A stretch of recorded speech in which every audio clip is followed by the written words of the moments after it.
The very idea of genital mutilation makes my skin crawl in a way that makes the idea of sticking a toothpick under your toenail and kicking a door seem like cotton candy. There are practices around the world that are to me so abhorrent that I can't help but feel like our species needs a big kick in the teeth to wake it the frag up. When these practices that should be illegal everywhere find their way into a more progressive society, you have to wonder what the country has done wrong to even let something like that go unchecked for any amount of time. Granted, the country in question is the US, but there is no excuse for girls being mutilated by some truly disgusting people, all in the name of religious practice. Dr. Fakhruddin Attar and wife Farida were arrested Friday near Detroit for conspiring to commit and aiding in female genital mutilation of girls as young as 6 years old. The Attars allegedly allowed the procedure to be carried in their Livonia medical clinic. Mrs. Attar even held the hands of the girls screaming in pain. According to the criminal complaints from the Department of Justice, the couple conspired with Detroit emergency room doctor Jamuna Nagawala.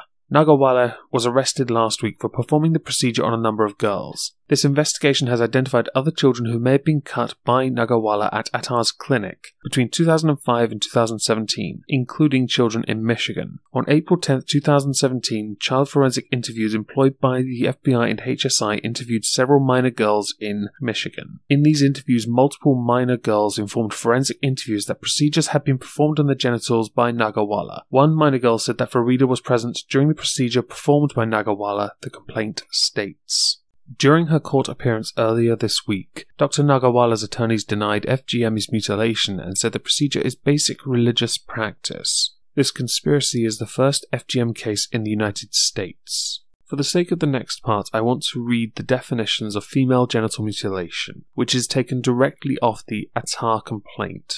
According to the World Health Organization, female genital mutilation is an internationally recognized violation of human rights of girls and women. Female genital mutilation is classified into 4 major types, which vary based on severity of the procedure.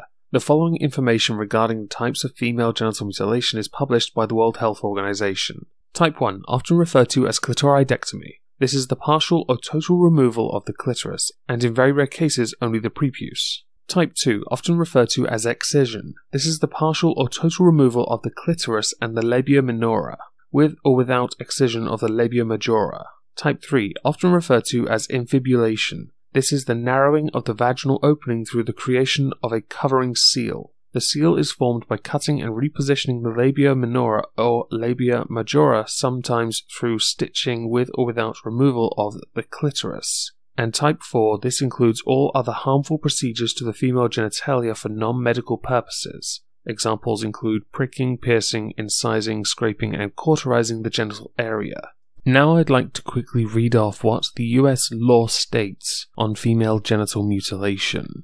US Code 116D, I can't pronounce that symbol, states, whoever knowingly transports from the United States and its territories a person in foreign commerce for the purpose of female genital mutilation, with regard to that person that would be a violation of subsection A if the conduct occurred within the United States, or attempts to do so shall be fined under this title or imprisoned not more than 5 years or both. Now, it is also worth pointing out 24 states in the United States also have laws against female genital mutilation that are separate from federal law. States like Arizona, Florida, Georgia, Kansas, Louisiana, Nevada, and New Jersey have vacation provision stipulations which prevent transporting people out of the state to conduct this heinous act. As there are 2 states relevant to the article that we earlier covered, I think it's worth pointing out that Minnesota has a separate law with regards to F.G.M. and Michigan does not. So I'm now going to go through what is currently legislated by state law in Minnesota. Minnesota was the first state to enact legislation related to F.G.M. In 1994, the state amended its criminal code to declare that whoever knowingly circumcises, excises, or infibulates in whole or in part the labia majora, labia minora, or clitoris of another is guilty of a felony. Thus, the statute prohibits the performance of F.G.M. on adult women as well as on minors. Consent to the procedure by a minor on whom it is performed or by the minor's parents is not considered a valid defense. Exceptions to this ban include surgical procedures performed by a licensed physician that are deemed necessary for the health of a person or are performed for medical purposes on a person who is in labor or has just given birth.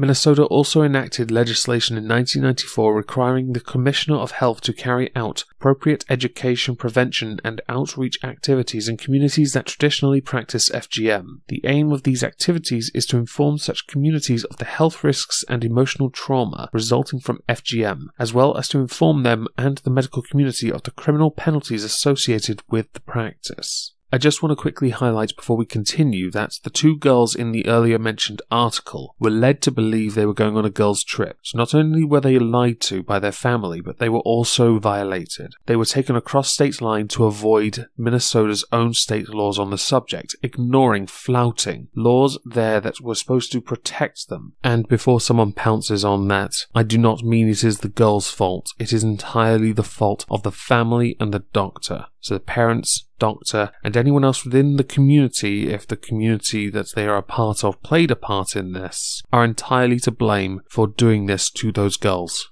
Not the girls. They are innocent in all of this. I also, before we continue, want to point out some of the more dangerous elements, aspects, consequences of F.G.M. before we go and look at something referenced in that legislation where they mention communities. So we will also look at communities where it is more prevalent and why F.G.M. is more prevalent in these communities, because there is an obvious link. So the health consequences of female genital mutilation. It is generally performed without anesthetic and can have lifelong health consequences which include chronic infection, hemorrhage, severe pain during urination, menstruation, and sexual intercourse, complications during childbirth, increased risk of newborn deaths, and psychological trauma, all of which is unnecessary for anyone to have to experience. Now we should move on to the subject of community. It is mentioned in Minnesota legislation that certain communities need to be educated on the health and psychological aspects of female genital mutilation being performed.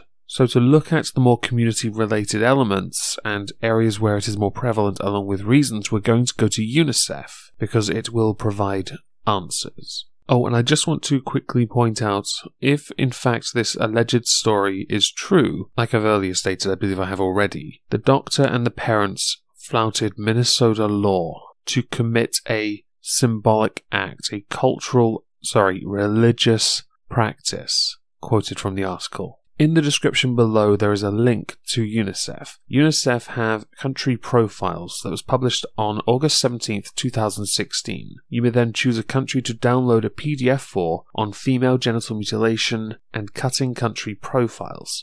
Now, according to UNICEF's Female Genital Mutilation, a Global Concern, half of the girls and women who have been cut live in 3 countries: Egypt, Ethiopia, and Indonesia. The highest percentages of people who have been affected by this procedure, this violation, are in African nations or in the Middle East. It is worth pointing out, Saudi Arabia has outlawed F.G.M. entirely, and it is not referenced in the Quran. But, and I'm going to read an article to support this, however, Muslim proponents of F.G.M. also stress the religious necessity. Midwives and mothers insist that it is sunnah, an opinion shared by most Islamic clerics. Yet, sunnah can either mean that a practice is religiously recommended or simply that it is done that way in times of the Prophet Muhammad. While there is no mention of F.G.M. in the Quran, a hadith saying about the life of the Prophet recounts a debate between Muhammad and Habiba. This woman, known as an exciser of female slaves, was one of a group of women who had immigrated with Muhammad. Having seen her, Muhammad asked her if she had kept practicing her profession. She answered affirmatively, adding, "Unless it is forbidden and you order me to stop doing it." Muhammad replied, "Yes, it is allowed. Come closer so I can teach you. If you cut, do not overdo it, because it brings more radiance to the face and it is more pleasant for the husband." Most clerics use this hadith to say circumcision is recommended but not obligatory for women, but some say it is obligatory, while others who take position against F.G.M. call this hadith weak in relation to the do no harm principle of Islam or interpret the intention of the Prophet differently. I would also like to read another piece from another article I'm going to link below. Many Muslims and academics in the West take pains to insist that the practice is not rooted in religion, but rather in culture. When one considers that the practice does not prevail and is much condemned in countries like Saudi Arabia, the center of the Islamic world, it becomes clear that the notion that it is an Islamic practice is a false one. Someone whose name I cannot pronounce, a child clinical psychologist at North Warwickshire Primary Care Trust, wrote, True F.G.M occurs in non-Muslim societies in Africa, and in Arab states such as Egypt, where perhaps 97% of girls suffer genital mutilation. Both Christian Copts and Muslims are complicit. But at the village level, those who commit the practice believe it to be religiously mandated. Religion is not only theology but also practice, and the practice is widespread throughout the Middle East. This is supported by the fact that quite a large number of people do not actually read the Quran, Hadiths, or other such religious texts in the Islamic world. Instead, they are conditioned to believe the words outright without having read them at all. Now, I know that I seem to have gone around the world to make a very simple point, but the point needs to be made. While it is not written in religious practice, the term religious practice is being used. There is a community that makes up 1% of Minnesota's population, and Minnesota has had to go to the lengths to create laws specific to protect people from F.G.M, going so far as to create programs to educate people to prevent cultural or religious practices like this from taking place. But they didn't add a law, like Nevada has, preventing people from being transported out of state to have these heinous acts performed upon innocent children. This is not me now blaming Minnesota for not doing enough to prevent those children from being taken across state line. Quite frankly, the entire country, all 50 states, should have laws preventing that. And as far as I'm concerned, one person being operated on in such a way is one person too many. According to sources linked below, over 500,000 people have suffered female genital mutilation. That is the exact number of people that has been operated on too many. We have this problem in Europe, where it is starting to creep across continental Europe and has been happening in the United Kingdom. More needs to be done to educate people to prevent this happening, but also introducing laws and making sure those that come to certain countries with whatever practice, cultural or religious, understand that their cultural or religious practice does not supersede the law of the land. I do hope that if Dr. Nagawala is found guilty of what she has done, along with any other doctor involved, the doctors lose their license and the parents lose their children, because they are too irresponsible. They would inflict physical harm that have health and psychological risks for a religious practice. They are irresponsible, and that the doctors should be stricken off and put in prison for a very long time.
Okay, so you've listened to the entire of what I had to say on the subject of female genital mutilation based on the facts that I was able to find. You've listened to the outro because the music's creepy and interesting, and you're wondering to yourself, Meg, why didn't you simply talk about genital mutilation as a whole? The answer is simple. I was sent as a request by a patron an article, or 5 articles, all linked below, with regards to an incident in her state, which was about female genital mutilation. I didn't want to turn this into just one big MRA talking point. I wanted to focus on this and this alone. That said, I'm going to provide my own personal opinion on the subject. Unless it is for a health concern, or because the adult has made the decision that they wish to make things look a bit different, an informed decision that isn't under any kind of duress or pressure by others, I would want genital mutilation to be illegal for men and women. I hope that clears this up.